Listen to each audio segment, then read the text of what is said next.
Welcome to another edition of the Fanatics View Hockey Show. I'm so happy to welcome on our next guest. You know him from Kyper Bourne on the Fan 590, Sportsnet 590. Sam McKee joining us here on the program. Sam, how you doing, man?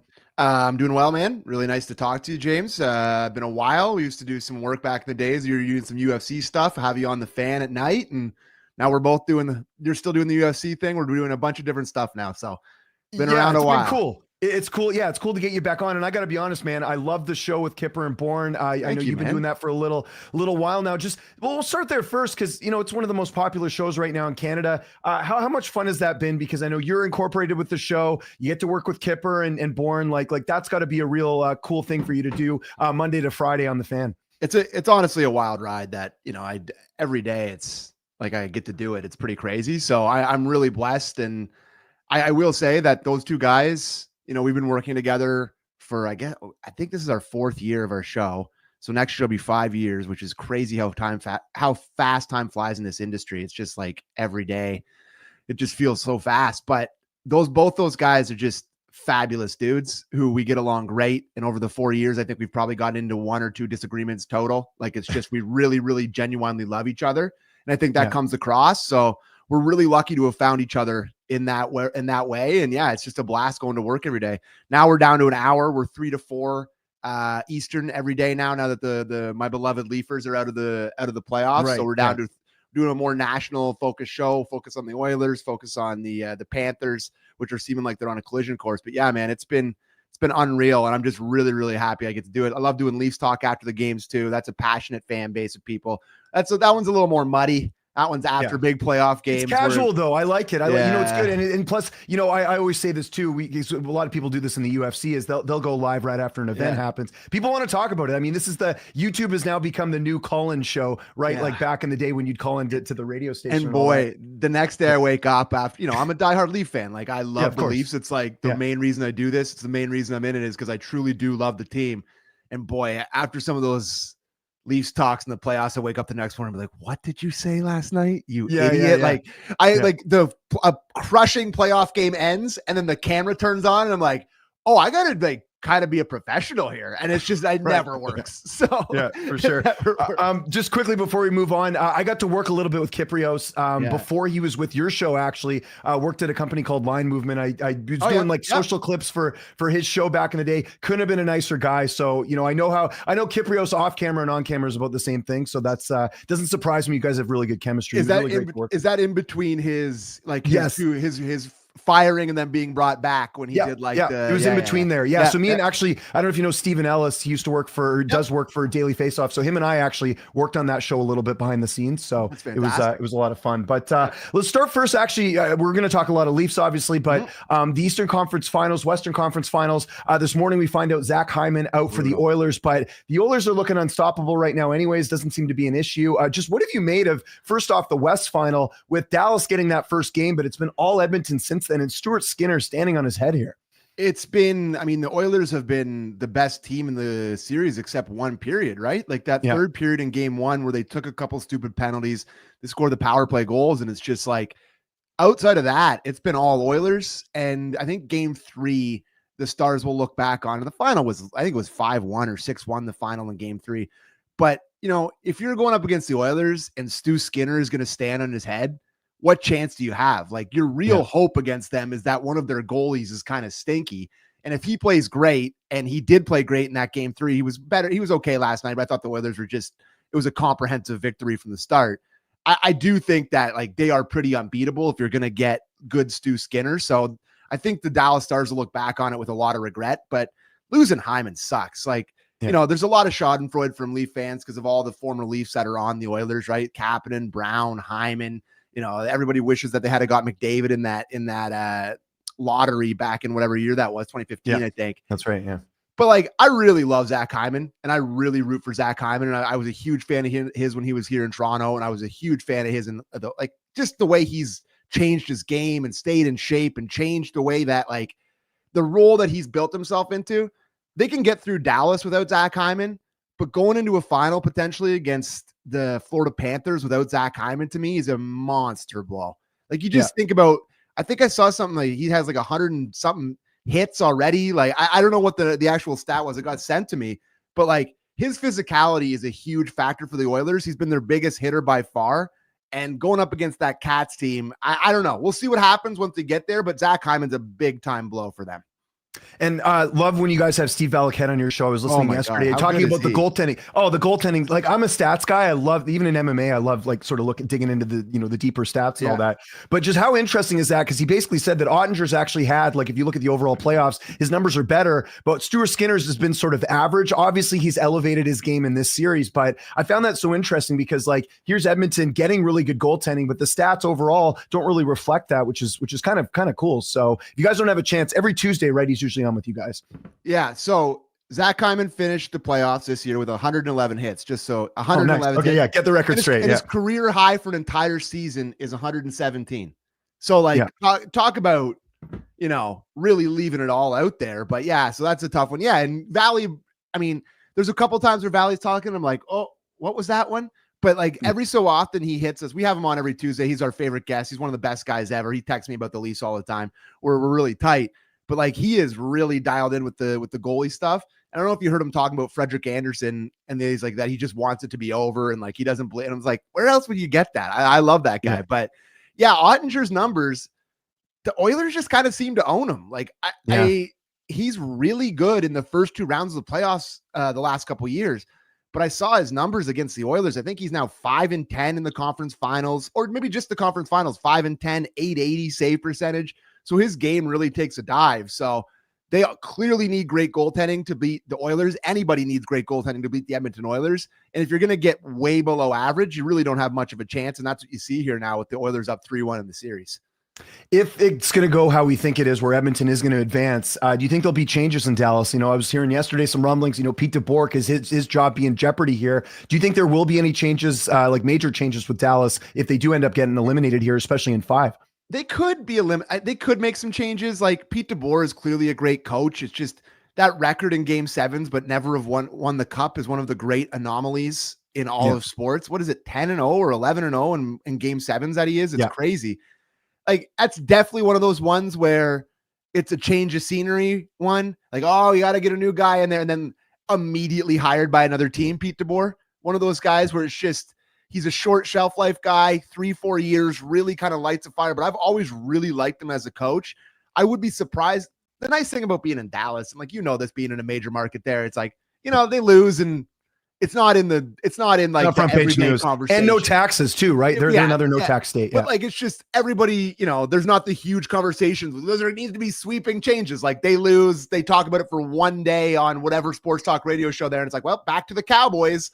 Like, it's just, it's a different animal when you're playing in one of those markets, but I could definitely see them moving on from him. But I don't think it would be the right choice. I mean, that roster has a lot of good players on it, a lot of good young players. I haven't been impressed by Robertson much. I know he scored last game, but he hasn't given them a ton. That Wyatt Johnson, who was so good for them a couple of years, has been brutal. Like, they have young guys that are next to take a next step, but like, it's a weird team, right? Old guys with Ben and Sagan, with the new guys. Like, I'm not really sure what their direction's going to be. But it'll be interesting offseason for them if they do go out here.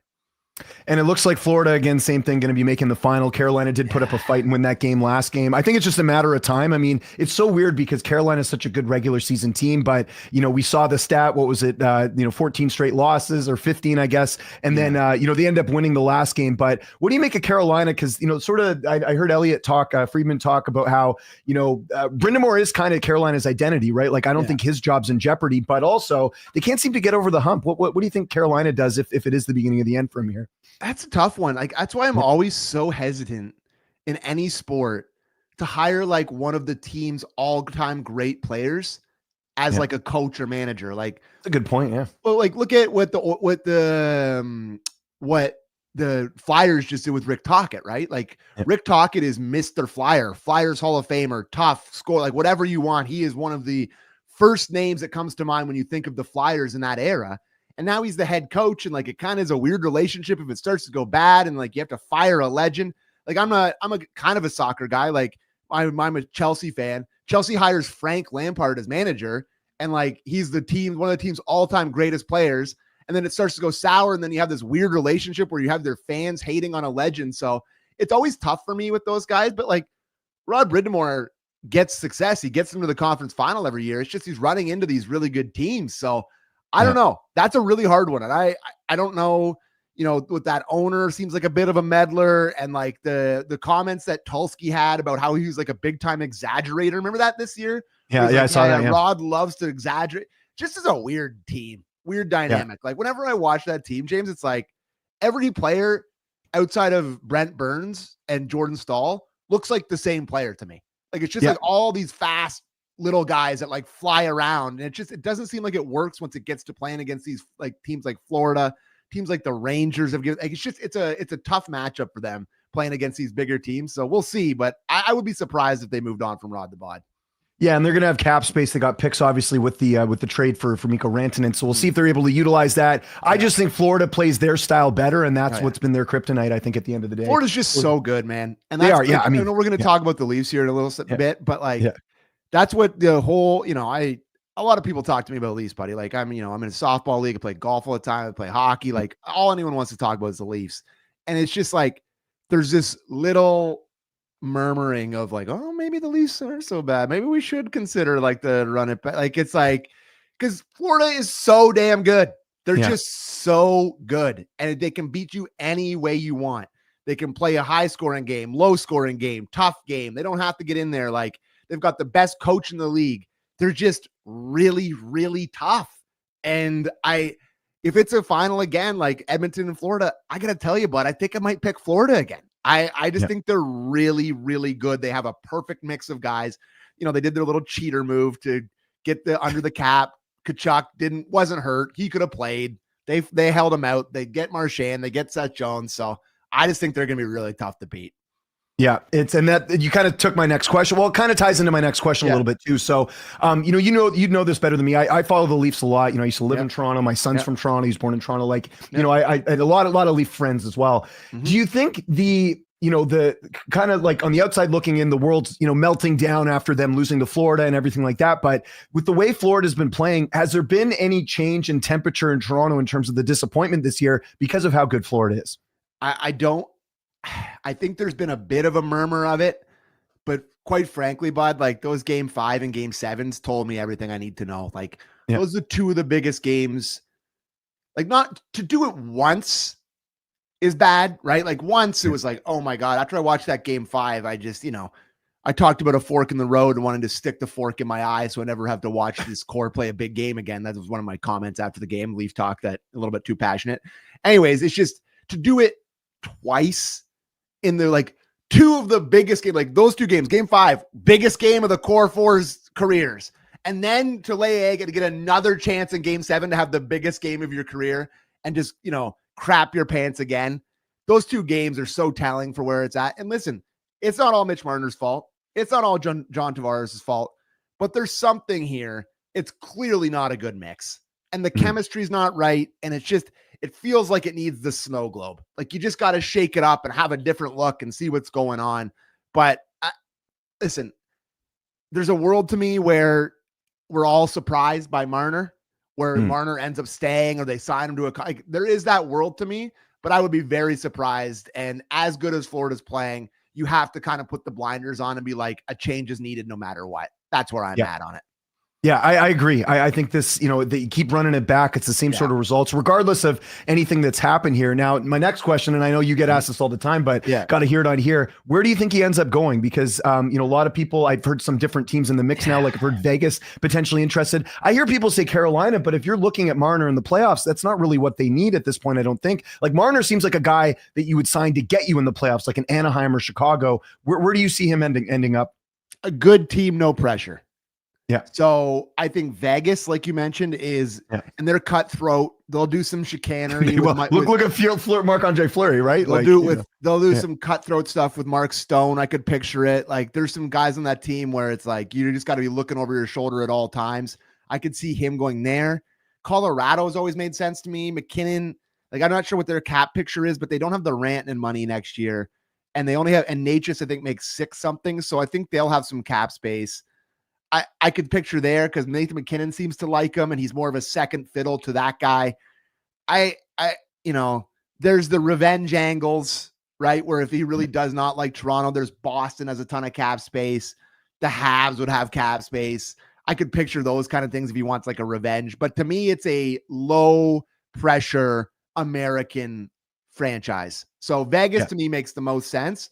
But I think it's going to be really fascinating because where he picks will tell you a lot about his motives with his career, right? Yeah. Like, yeah, I'm sure the San Jose Sharks will give him a ton of money. I'm sure Chicago gives him a lot of money, but like, do you want to win or do you want to be the richest guy ever? So he'd have to take less in Colorado. They're not going to pay him more than Nathan McKinnon, right? Like he'd have to take less in Vegas probably for them to figure out their cap stuff. So if he takes less somewhere else, it could be a tough look for him here in Toronto. But yeah, I really, it's going to be very fascinating. I'm excited to see how this plays out. I really am. If I'm Chicago, like Chicago to me seems like kind of an obvious one. Again, if he's not interested in winning, because you got to keep your superstar happy. Connor Bedard had a terrible season last year. And I think in part because they didn't have the supporting, cast of characters to help him elevate him. I think Marner is that guy to potentially do that. So I do wonder if that's going to happen. Another question that's kind of come up. I've seen this kind of the ultimate revenge one would be Carolina. I know that's what I was thinking. Yeah, exactly. After not waiving for Rantanen and then going there, You'd be a heel in pro wrestling, right? So I got to tell you, I think the return to Toronto would make John Tavares look like a family reunion, buddy. I don't think it would be. I think it could solidify him as one of the least popular, least of all time, and I don't think he wants that. So we'll see. I don't think that happens either. Do you think there's a possibility they trade his rights at all? That's something that's been discussed too, or do you think he just goes right to July 1st? Well, I asked Kyper about that because I was thinking about the Matthew Tkachuk one. But I forgot that Matthew Tkachuk had one more year on his deal when they did it, right? Yeah. So that's why they were able to extract some value from Calgary and so they got Weegar and Huberdeau in that deal. But I don't think if you need to get an extra third or fourth round, you're not going to get a player out of it. I don't think. Like if you're just getting what's the value there? I'm not sure. If you want to get a third round pick, fine. If that's what it's going to be, I understand it. But I think it just goes to July 1st. I really do. I think there could be some at-odds situation with these two sides, and they don't really want to talk about anything if it's not going to work. So I'd be surprised to see the sign and trade thing. And I was kind of hoping for the Matthew Tkachuk thing, but I had forgotten that he had a year on it. So I would be surprised by the sign and trade. But if they can find some way to get some picks out of it, that'd be great because their cupboards are extremely bare when it comes to picks. Yeah, same thing here in Vancouver with Brock Besser. Like fans here were furious when they didn't trade him because just to try and maybe make the playoffs. Like a lot of fans were realistic at that point, being like it wasn't going to happen. So I expect him to walk as well. What's the latest with John Tavares? Has there been any update there? Like I think most Leafs fans are kind of like, well, if he comes back at like a friendly price, we might bring him back. Is there a possibility he leaves? Like I haven't really heard much of that. I haven't seen one report about him possibly leaving. Every single report is like taking less kind of thing. But I mean, it's got to be a lot less for me. Yeah. Yeah. I love John Tavares. And this past season, I had the most respect for any player I think I've ever had in this era. Just to have the captaincy stripped and then have the season that he did. And Matthews was out a lot. And he was their number one center. I think he ended up scoring 37, 38 goals. Second best season as a Leaf in terms of goal production. I thought he was the real captain for a lot of the year still. And I just a ton of respect for him. And I've loved his career as a Leaf. I know it hasn't gone well, but he came home, he took on the pressure, he took on the risk, like all the right stuff he did. If you're going to make a change and you're going to get rid of Martin, like how much different really are you if you're keeping Tavares? It's got to be in like the $4 to $5 million range. And at what point is it insulting? Like this guy's a center hitting the free agent market who just scored 38 goals. Like you look at the list, bud, it's not good. The list of free agents outside of Bennett and Marner and Ehlers, like it falls off a cliff. Somebody would get stupid and pay him too much money. Give him maybe not the Stamkos contract, but something close to that with Nashville. So I think he has to take a lot less for it to make sense and has to be okay with his role diminishing in terms of maybe playing wing, fourth line center, all this different stuff. But if you're going to be playing him on the wing, you don't want to be paying him $5 million. So it's a complicated one. I think ultimately he'll come back. I won't hate it. I like the guy. He's been a good Leaf. I'll be fine with it. But, if someone's going to give him $7 million, Like, how are you just going to look your agent in the eye and be like, no, I would like to take $3 million less a year. Maybe he loves it enough here. He's rich enough. I'm not sure. I'm not going to put myself in his shoes, but I think somebody would pay him. So if he stays, it'll be a big show of love for the franchise and wanting to stay home. Yeah, and I think if that happens, it's got to happen before July 1st because, you know, I not that they're anywhere close to the same player, but Tyler Myers for the Canucks, like he could have gone to open market and got a lot more. He lives in Kelowna in the offseason. It was a good fit for him. He's kind of like, look, I've made my money, made it with Winnipeg, made it with Buffalo, you know, and obviously Vancouver as well. So I think for him, maybe we'll see a similar thing with Tavares. Obviously, he'll get Tavares will get more. We are getting to some questions here.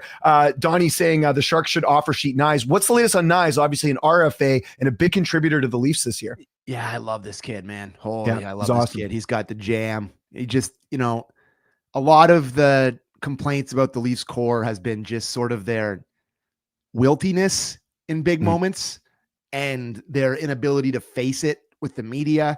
And this kid just walks into the room like he's been a stud his whole career. And he just answers the questions, will not back down from saying things, said he wants to be a Leaf. He got pushed on. I think Pierre LeBrun went down there and pushed him on it a little bit. Like if there was an offer sheet out there, he's like, no, want to be a Leaf, like it here, want to be a Leaf. And it's just like, God, that's nice to hear.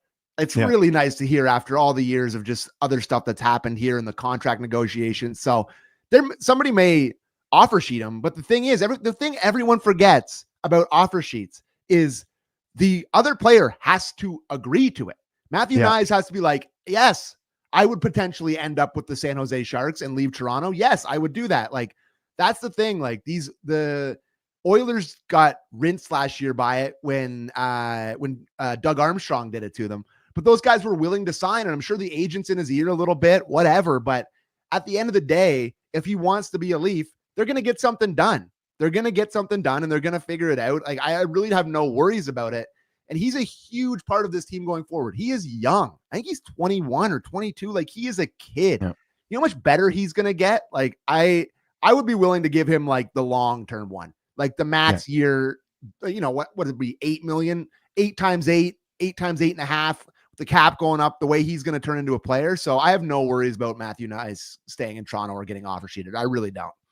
And then we got a couple other, you know, kind of like lines of business with the Leafs. Morgan Riley's name I keep hearing a lot about potentially trading him. Does a team take a flyer on him, or, you know, try maybe like a younger team that needs a veteran presence in there? Do you think he gets dealt at all? He's pretty bad this playoff, man. I know. I mean, he was good. He was better again. He was better against Ottawa, and like they had the flashes of like the quote unquote playoff Riley where he's really good, and you know he's kind of a rallying thing, but. We had Valley on after that, and he came on. I think he told us that Morgan Riley was on the ice for 22 high danger chances against with the Florida Panthers. They played 7 games. That's that's over 3 That's crazy. That's a lot of high danger chances in 7 games. 22 is crazy. So I love the way he's played, like just represented himself as a Leaf, one of the only accountable guys in the team, never afraid to say the right thing. Just seems like a fantastic guy, leadery guy, but his play's just not good enough, and he's on the wrong side of 30, bud. So, and I think he's got, I don't have it in front of me, but it's got to be at least 4 more years at 7.5. I know the cap's going up. Maybe somebody convinces themselves, but I do think that would be a trade where you potentially do like a problem for a problem thing, where you trade him for somebody else's big contract potentially. But his play has been a big problem in the past couple years, and especially this year. And in the playoffs, their decor is better than it's ever been. And it still came down to him making some bad mistakes. Like you look at game 7, the first goal of the game, they score, bad pinch. Seth Jones reads it, goes down, shoots it under the bar, and then, away you go. So you don't want to put it all on one guy, but he's as much of the problem as anybody else here. So we'll see, but I'd be surprised if somebody took it. And how do the Leafs navigate through this? Because you mentioned they don't have any picks. You got to imagine some players are going to get traded just to, switch up the makeup of this team. Yeah. Who are some potential targets you could see the Leafs getting rid of? We mentioned Riley there. Are there any other names you think could be on the block that they could use to get someone else, bring someone in? Because there's, like you said, free agency isn't that, it's probably one of the worst it's been in years. That's honestly the thing that you just said there is what's the most scary to me is that this Leafs team has never had this much cap space in this whole era, where it's like they go into these off seasons and they're nickel and diming. And it's like you got $1 million to spend at Dollarama right now, basically. Like there's That's true, yeah. it's just like I really do worry with all this extra money that they're gonna go into this offseason and they're gonna blow a lot of cash on some not so good players to fill some holes with contracts that look bad down the road. I am very worried about that. As far as guys that like, you can trade off this roster, like you're talking Callie Yarncroc, you're talking Camp. I think Max Domi has a 10-team no trade, but like he was pretty good in the playoffs and he has a bit of heart. Yeah. Like I have no problem with Max Domi as like a bottom 6, can move into the top 6 kind of guy. He doesn't make a ton. So there's not a lot of places to trade from. So it's a very tumultuous offseason here in terms of how they're going to fill out this roster. And I think that's kind of where the run it back bubbles up, right? Where it's like, if you're going to be spending, I don't know, a combined $15 million on Besser and Ehlers, are you better just to send 13 on Marner? Like I don't know where their head's at going into this. And then you look at the next offseason, it's like, that's the one you really wish you had all the money for. With, I mean, McDavid may not get there. That's a pipe dream here in Toronto. They win the cup. He's signing on July 1st for, 14.5 times 8, but I there's not a ton to trade from. So this is why Tree gets paid the big bucks. This is the sort of time of year, and he's going to talk on Thursday for this first time. So we'll see sort of what his game plan is, but it's a lot of work to be done with not much to work from. And we're hearing, mentioning free agents, Sam Bennett, last I heard that this was sort of come out this week. It seems like it's Florida or Toronto. So you mentioned having that extra, John Sanders report, exactly. Yeah. So that's why I think, it'll be interesting to see if they go that route. It's up to Bennett, I guess. I mean, I imagine if Bennett wins another cup here, maybe he does go to Toronto and, play again for a Canadian market. I don't know. What do you, sort of your thoughts on, do you think Bennett would be an improvement on what they have? Because I guess the only problem is he's older, right? Why would you leave? Yeah, I know. I have no idea. Like, unless they're offering you nothing, I don't know. Like, you're playing in Florida, you're a stud down there. Like, you got this awesome mix of guys. I would be really, really hesitant to leave if I'm him. That is part of this conversation. That Sam Bennett potential contract in Toronto is horrifying. I mean, how old is he? 31, 30? Like, and the way he plays too, like it's, you already have Chris Tanev, which we know is not going to end up being probably that ain't going to last. That ain't going to last forever. That ain't going to last forever. And, you look at Sam Bennett, who 28, by the way, for Sam Bennett. Just 28. Okay. I thought he was older, but yeah. Still, it's just like, that is not that. That honestly gives me David Clarkson vibes. Yeah. Yes. Great comparison. You pay a guy, like you come off a year where you had a bad playoff exit and you're like, we need, because they signed Clarkson after they blew the 4-1 lead to the Bruins. And they're like, we need more playoff kind of guys. And you overpay a guy who has been playing on a nothing contract with no pressure in a non-traditional market, coming to Toronto where he's like, I got to be the aggressive guy. I got to be like the hard-nosed guy. And it just goes south in a hurry. And like, he scores 50 points and then you look at Marner in Vegas scoring 120 and everybody's like, oh my God, what have we done? Like, there's a lot of scary scenarios with that, but you get to the playoffs, Bennett starts lighting it up. Maybe things flip, but if you're signing Sam Bennett, it's about the next 3 years. That's what it is. It's like you have Matthews under contract for 3 more seasons. It's about winning those years with him here. So I don't mind it. I would love Sam Bennett in blue and white, but the long-term outlook of that contract is very scary for me. It really is. Oh, we got some people in the chat. Sammy McKee. I didn't know whether to call. I feel like Sammy's just a reserved name for Kyper when he talks every single person in my life calls me Sammy. Okay, we'll go. Sammy with Sammy is then. the number one thing I am called. Sammy. Okay, we'll go Sammy. We'll go Sammy going forward. Didn't know. Shout out to my guy Adam Martin. Go James and Sam. From what Blake Coleman said in an interview last summer, Bennett and a few others didn't like Tree Living from what he did. I forgot that connection to Tree Living and Bennett, by the way, because obviously he was in Calgary before, right? So we'll see. It's like, how did he end up in Florida? Oh yeah, Tree Living traded him there for I want to say a third or a second round. Yeah, pick. It wasn't very much. Yeah, very underwhelming there. So and like the Johnny Hockey thing, there's a lot of decisions that get made, tough decisions that get made in hockey, and they get publicized or whatever. But just think about all the decisions that Brad Treliving's made over his career. Any of these general managers, you could pick out 4 or 5 of them, and you're like, they'd probably keep him up at night. Right? Like, it's just, it's a really hard business where you have to make hard decisions. And I could see that players maybe don't like some of these guys. Like, how could you? Like, you're the guy who runs a team and you're best friends with all these guys on your team. You're like, oh my God, I love it here so much. And then it's like out of the blue, you're traded. Like, you'd hate that guy forever. Like, it's just a weird a weird relationship. So I don't read too much into the sort of relationship with players and general managers. I don't think they're really supposed to like each other. Yeah, it's true.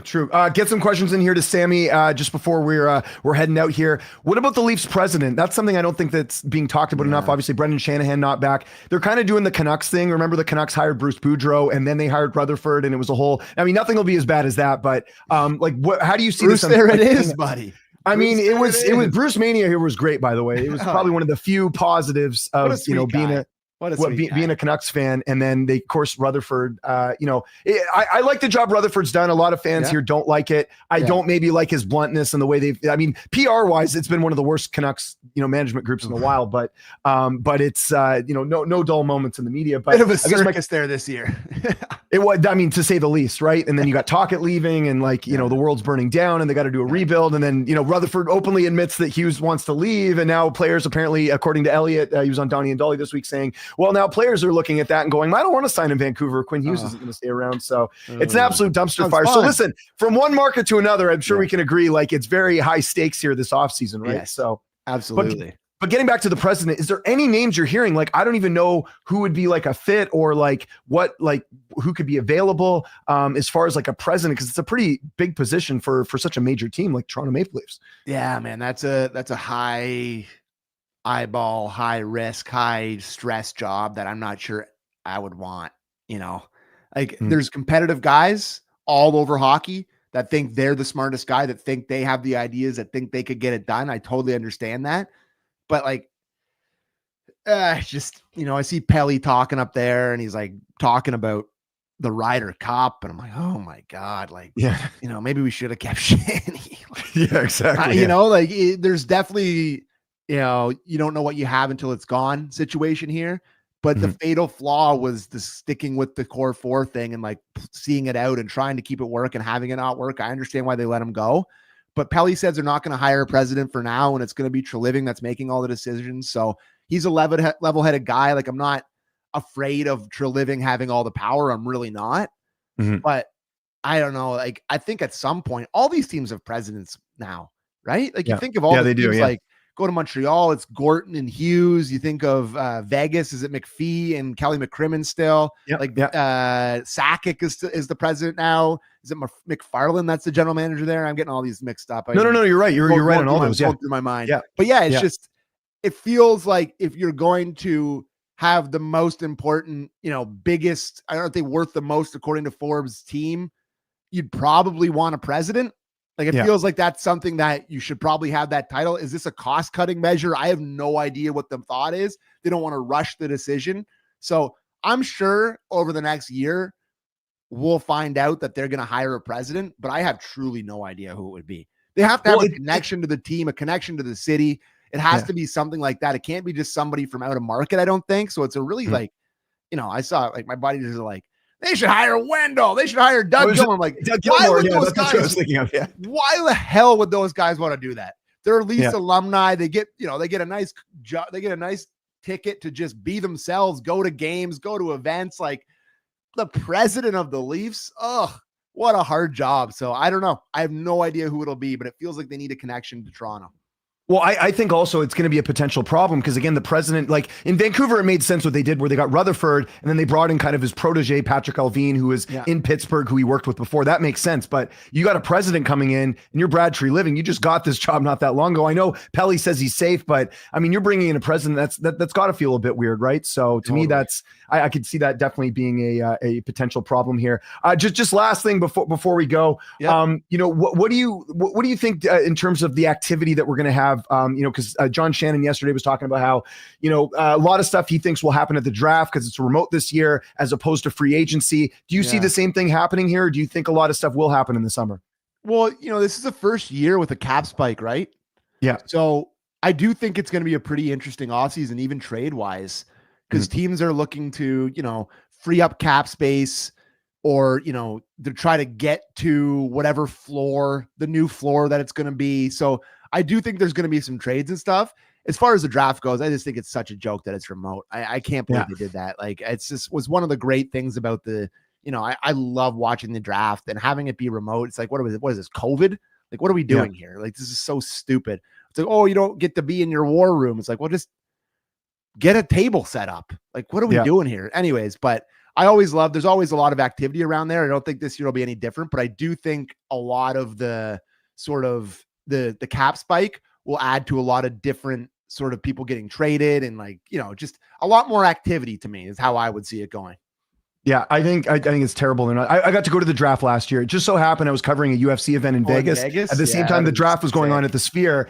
And I mean, I just see the benefit of it where you get everyone together. Like that to me alone is worth doing it just for the sake of, getting trades or whatever. It's much easier to do that if you can walk over to someone's table instead of making a phone call, right? Like if someone's on the phone, you can't, you could signal someone at a table as opposed to like if they're on the phone or not. I'm not sure Gary wanted to foot the bill again for the Sphere. Probably that too. That probably cost a good penny last year. I was looking at the visuals and stuff. They're probably still recovering from it from last year, right? So there we go. Sammy, this was awesome, man. I really appreciate the time. Let us know what you got coming up later today for Kyper and Bourne, for people who might be listening in the Toronto area, across Canada, because I'm in Vancouver. I listen to you every day before I go pick up my kids from school at the time. We got our boy Jason Greger coming on to talk about the Oilers. Oilers, yeah. And then we got Brian Lawton, who is a favorite of ours. I don't know if you saw the clip of him at the Minnesota Timberwolves game. No, I got to see this. Okay, you got to find it. I don't know. Maybe I'll send it to you after. But Shea, like right at the end of the game, Shea threw a ball towards like the sideline, and like he kind of, and Brian Lawton, who was sitting courtside, of course he was, by the way. Yeah. Most interesting man in the world, stands up and like catches the ball, like almost like in a Larry David moment, and the clock doesn't run out because of it. So weird. Okay. I got to send you the clip. So anyways, we're having fun. I'll check it out. Talk about that, joke about that, and then talk about some Stanley Cup playoff stuff as well. So it'll be a good show today. We're only an hour. It goes so fast. 2 guests. We'll be ripping, but it'll be a fun show today. Thanks for having me on, bud. Hey, anytime. Sammy McKee, really happy to get him on the show today. Awesome guy. Again, I'm a huge fan of this show, so this was a cool guest to get on here today. Listen to these guys every day. Anytime I'm in the car, it's always sports radio. So we got Sportsnet 650 here in Vancouver. We got our local shows, but they get some of the Toronto shows as well. We get the Matt Marchese and Mike Futa show every morning as well that we listen to. And then obviously Kyper and Bourne. And like I said, I used to work with Kyper. He's a great guy. So again, get your questions in here. I know a lot of you are watching right now. Get your questions in. Would love to answer them here. We're going to do about another 15 minutes here on the show, but Sammy with some really good insight there. Really interesting to hear about Marner and the Leafs. I think that's something to keep an eye on for this offseason, because obviously one of the biggest teams, but one of the teams that's been running it back, and it hasn't worked out. So we'll see what type of changes they make. There's going to be a lot of, this is the interesting thing. Like, I didn't even get into this with Sammy, but you've got all these teams that have needs. Look at like Winnipeg. They need a second line center. You have, Colorado, the Brock Nelson thing didn't work out. Like, there's so many teams that have needs. You got one of the worst free agent classes out there. You've got all these RFAs. Like, there's going to be some chaos, I think, in the offseason for sure. So I'm really excited. To me, like, I love the regular season. I actually like this time of year because the weather's nice and you still get to watch hockey, which is great. But I love the offseason. I love the trades. I love July 1st. Like, I'm one of those people on July 1st when free agency comes, like, I try and take the day off. I like being next to my phone. I like seeing all the transactions. Like, that is just as much fun for me as anything else. So we'll see what type of moves they end up doing, some of these teams here, especially the Leafs. By the way, shout out to Donnie for all the questions. Keep the questions coming in. So I did mention it there, the Oilers winning again last night. I've been dead wrong on this series, but listen, guys, I will fully admit, as you can see, the Canucks jerseys in the back, it's really hard for me to support Edmonton being a Canucks fan, but they've been killing it. And listen, Stuart Skinner's been the reason. That's not something I would have said earlier before this series started. If you would have told me who was going to be the better goaltender, easily it would have been Jake Ottinger, but Dallas hasn't been able to get it done. I also think with Dallas, Rupe Hintz being out is really sort of, I don't know what it's done, but it just has really stifled the offense with Dallas. And, we'll get Travis Taylor on here again. I was trying to get him on last week, actually, but he was doing the morning skate with Dallas. I might have to get him on next week because Dallas might be out of the playoffs. It's certainly looking that way, but I got a bunch of friends of mine. I run a Discord as well, and a lot of them are saying Oilers are going to win the cup. We'll see. They certainly look very dangerous. Looking at the game last night, another blowout, 4-1. And you're getting contributions from, the usual cast of characters. Draisaitl, McDavid with 2 assists. Ryan Nugent-Hopkins, where was this guy last playoffs? I mean, he has certainly stepped up and made an impact for the team. Remember, this is a guy that was highly drafted, so the fact that he's been able to go out there and contribute is great. And you just look at the depth, and I think one of the big things I got to give the Oilers credit for that's really shining in these playoffs is the fact that they got the right defenseman to come in and help out with Ekholm being out, right? You've got your Jake Wallman. You've got, Klingberg, I think, would cost them next to nothing, and he's been good for them. Vasily Podkolzin, and man, the Canucks, I don't know why they got rid of him. Like, that was, again, a Rick Tocchet thing where Tocchet's like, well, I think Daniel Sprong would be better. Meanwhile, Sprong only lasted 10 games for the Canucks. So, again, you're getting contributions from everyone here for the Oilers. That's part of the reason. And with the Stars, a lot of invisible players here. This is something we'll talk to Travis about maybe next week, the week after. But Wyatt Johnson, 0 shots on net. Where is this guy gone? Someone needs to get a milk carton out there because this guy has been completely not there. You got Mason Marchment with 5 shots, but no points himself. This is not good. We talked about Dallas being one of the most balanced teams, but now they're not getting anything from anyone, and they're not getting guys stepping up. And you even got, players like Mikko Rantanen with just 2 shots. That can't be happening here. So, again, for the Dallas Stars, they got to do something here. But, I do think I was talking to Taylor, who runs Fanatics Views, the show that we're doing right here. DeBoer could be on the hot seat here. You never know. I mean, this was supposed to be, I think the management did everything they could, but DeBoer's job could be in jeopardy here. We'll see. Maybe I've lost my mind, but seeing how well Florida plays makes me wonder if another chance with this core with Berube is worth it. I don't know, man, but it's not even that. I think there's a world where that could work. I think the other part of it is, though, do you get the sense that Marner's going to be back after some of those, the media availability? I mean, Austin Matthews using the quote, we got too many passengers. Kind of seems like there's a bit of a fraction in the room. I'm with Sammy. I think you do got to blow it up a little bit, even if that means a Marner and potentially a Tavares isn't back, just to try something different because they need to get over the hump. I think, again, regular season, they're fine. It seems like the goaltending's finally, an asset for the Leafs, but I just think they need a different makeup. Like, is that an Ehlers? Is that a Brock Besser? I don't know. I mean, listen, I'll say this right now. I said this last year with Elias Lindholm. If you're a team signing Brock Besser to a long-term contract, that contract's not going to look very good. Besser does not skate well. He can absolutely put the puck in the net. He's great on the bumper slot on the power play.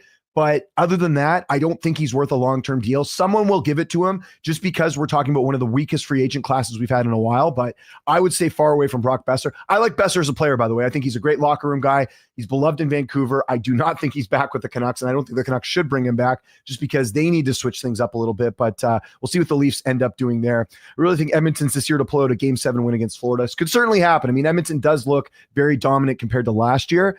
But again, it's Florida. He's got Brad Marchand in your third line. You got Seth Jones. Like, I was talking about this again with some friends earlier. Is Florida worse than last year? Probably. They lost some key players, but they also could be better. I mean, I think getting Marchand and Jones were huge assets at the deadline. As a Toronto fan, seeing Klingberg playing consistent minutes is crazy. I mean, he wasn't the same Klingberg. You remember he was injured, right? So he obviously had to undergo, surgery, I think. You're just getting a different version of him. And it's too bad Toronto couldn't bring him back, but I think he just, he decided to figure it out a little bit. So let's see how that pans out with Edmonton. The Leafs need to worry about the Habs and the Sens. I disagree. I don't, the Habs. I don't know. The Habs look good this year. They exceeded expectations. They got a lot of young, promising players, but they also have to work out too. You look at, some of the guys that they have, like a Montembeault, I think there's some promise there. They've got, obviously, Lane Hudson's been, an absolute stud for them, but they also have to mature in the right way, and they also have to pick the right pieces as well to get to that next level. So we'll see what they end up doing with the cap space. They have a lot of picks and a lot there. The Sens, I same sort of thing. I think with the Sens, like, they just have to keep getting better. And it's one thing they'll be like, oh, this is a young, promising team. Well, every team's getting better. You know what I mean? So they'll have to see what happens there. I'd almost rather sign Marner for another year or two and get rid of JT and Riley. Well, Marner's not going to do a short-term deal. I think he's going to sign long-term with someone, I think. The Oilers face the Panthers again. I put Kane across from Tkachuk and set the tone. Well, does Kane get past Tkachuk? I don't know. Tkachuk's pretty violent.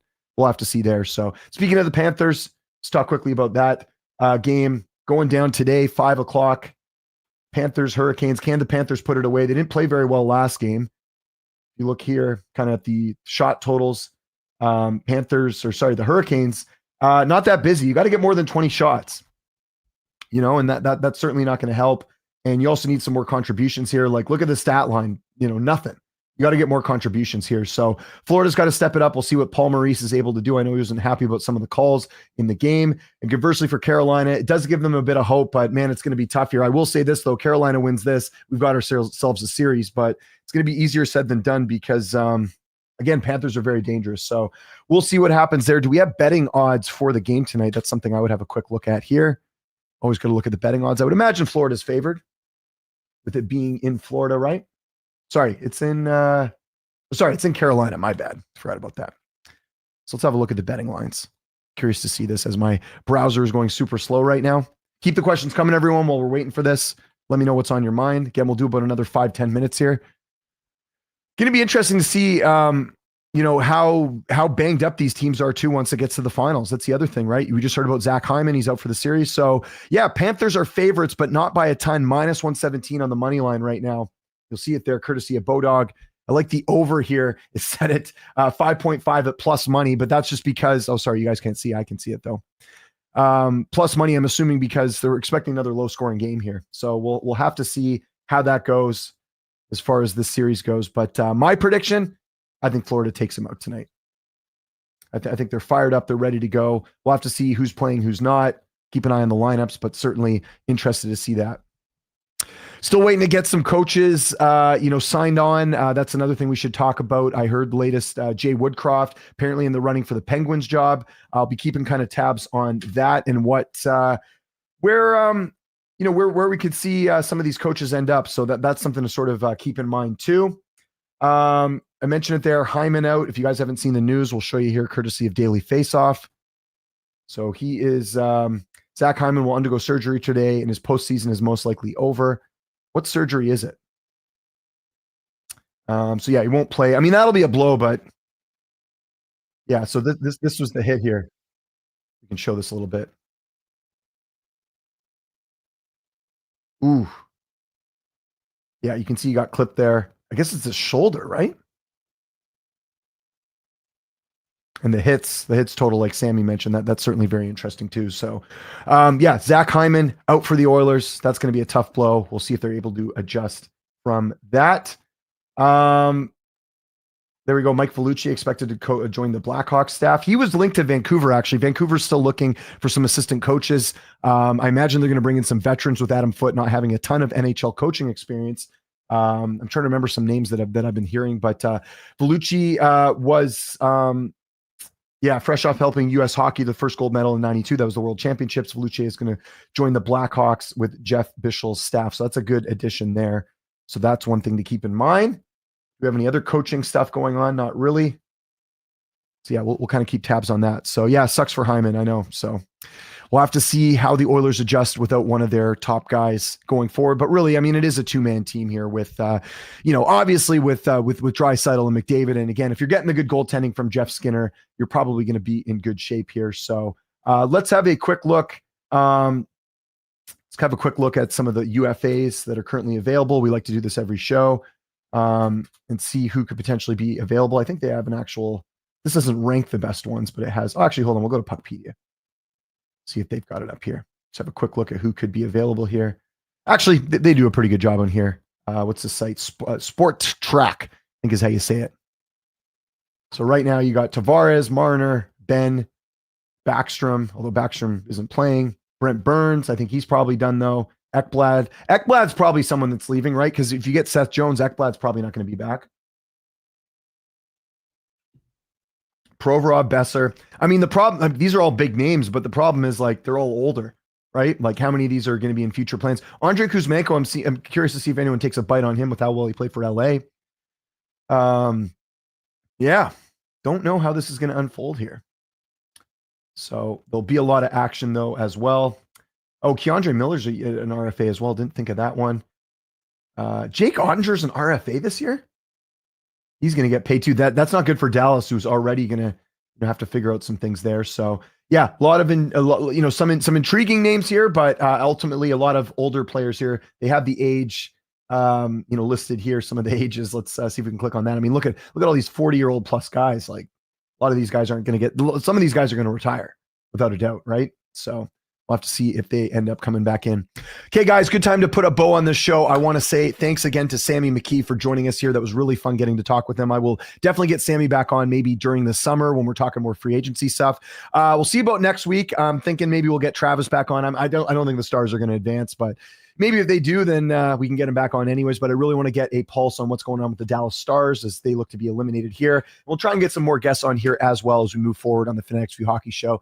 Thank you so much for watching. Again, hit that like button, hit the subscribe button, hit that notification bell. I will be back here a week today on Wednesday doing the show like we do every week. Thanks so much for watching, and I'll see you next week. Take care.